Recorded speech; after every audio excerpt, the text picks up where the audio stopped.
চারদিকে পাহাড় ঘেরা উপত্যকার মাঝে ছিল অপূর্ব সুন্দর এক সরোবর।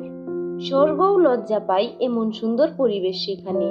সেই সরোবরের তীরে প্রতি বছর গ্রীষ্মকালে বেড়াতে আসে 7 পরী, 7 বোন। তারা ডানাগুলো একটা গাছের তলায় রেখে আনন্দে জলে ঘুরে বেড়ায়। জনশূন্য চারপাশ। ঠিক 7 দিন ধরে আনন্দ করে আবার ডানাগুলো পরে উড়ে যায় ননন্দকাননে, তাদের নিজের দেশে। এদিকে কাছাকাছি যে কিছু গ্রাম আছে সে খবর তারা না নিলেও পরিদের সব খবর রাখে সেই গ্রামের একটি অনাথ রাখাল ছেলে। সে গরু চড়ায়, বাঁশি বাজায় আর দূর থেকে দেখতে থাকে পরিদের কাণ্ড কারখানা। এক সময় তার খুব ভালো লেগে যায় সব থেকে ছোট পরীটিকে। সে অপরূপ মিষ্টি চেহারা, ওকে দেখলেই রাখালের বাঁশিতে বেজে ওঠে স্বর্গীয় সুর।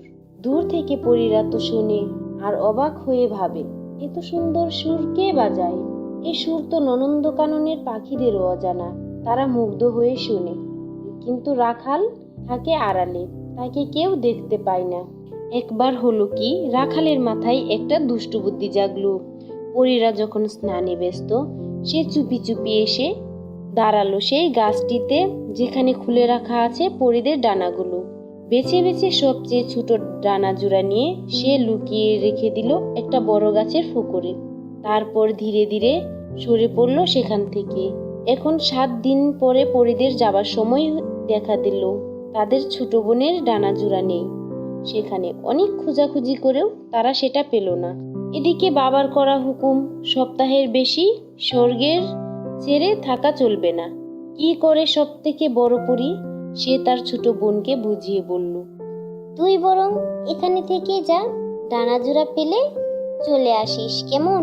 আমরা বাবাকে বুঝিয়ে বলবো, তিনি যেন রাগ না করেন। 6 পরী ছোট বোনকে এক সরোবরের তীরে ফেলে রেখে তো উড়ে চলে গেল। বেচারি ছোট পরীর মনে দুঃখ বসে সে কাঁদতে লাগলো। তাকেও এভাবে কাঁদতে দেখে রাখাল সাহস করে আড়াল থেকে বেরিয়ে এলো। সব শুনে সে তাকে নিজের বাসায় নিয়ে গেল। তারপর অনেকক্ষণ ধরে বাঁশি বাজিয়ে শোনালো এই রাখালের বাঁশি, যে তাকে দূর থেকে এত আনন্দ দিয়েছে। ভেবে পরীর খুব ভালো লাগলো। তাদের বন্ধুত্ব হতে আর দেরি। রাখাল আর পরী গ্রামের এক প্রান্তে একটি কুঁড়ো ঘরে থাকে। একত্রে গরু চড়ায়। রাখাল বাজায় বাঁশি আর পরী ঘাগরা উড়িয়ে নাচে। দেখে গ্রামের লোকেরা ঠিক করলো এদের বিয়ে দেওয়া উচিত। রাখাল তো রাজি ছিল, পরীও আর কি রাজি হয়ে গেল। তারপর একদিন বেশ একটা উৎসবের মধ্যে দিয়ে তাদের বিয়ে হয়ে গেল। রাখাল আর পরীর দিনগুলো বেশ সুখেই কাটে। আবার পরীর চোখে মাঝে মাঝে জলে ভরে ওঠে ফেলে আসা দিনগুলোর কথা, তার দিদিদের কথা ভেবে। কি আনন্দই না করতো তারা 7 জনে। ননন্দকাননের অপূর্ব শোভা আর বাবার স্নেহ, বাবার তার প্রিয় মেয়েকে ছেড়ে আছেন কি করে, সে কথা ভেবেও অভিমানও হয়।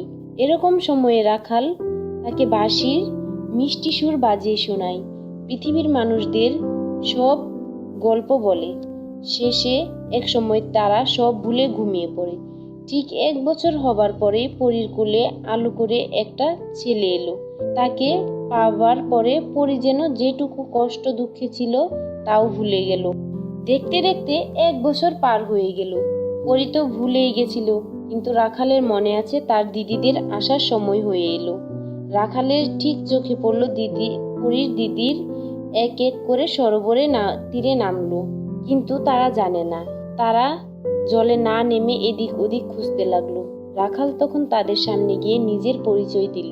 তারা তো ছোট পরীর ভালো আছে শুনে খুশি হয়ে তখন রাখালের সাথে চলে এলো তাদের বাসায়। তারপর তো 7 বোনের এক অপরকে জড়িয়ে ধরে কান্না হাসি আর গল্প চললো সারা রাত ধরে। ছোট পরীর ছেলেটিকে মাসিরা মিলে খুব আদর করলো।